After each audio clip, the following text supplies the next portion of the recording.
আসসালামু আলাইকুম প্রিয় ভিউয়ার্স। এ দুই ভাইয়ের কি দারুণ প্রতিভা।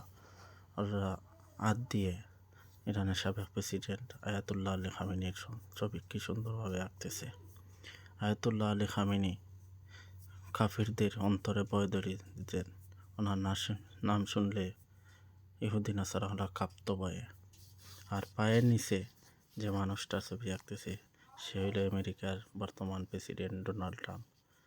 সে একটা নরপশু। সে সবসময় মুসলমানের রক্ত দিয়ে হাত রঞ্জিত করতে ভালো পায়, কিন্তু সে জানে না মুসলমানরা যখন মারা যায় তারা যুদ্ধের ময়দানে শহীদ হয়, আর বেঁচে থাকলে এরা গাজী হয়।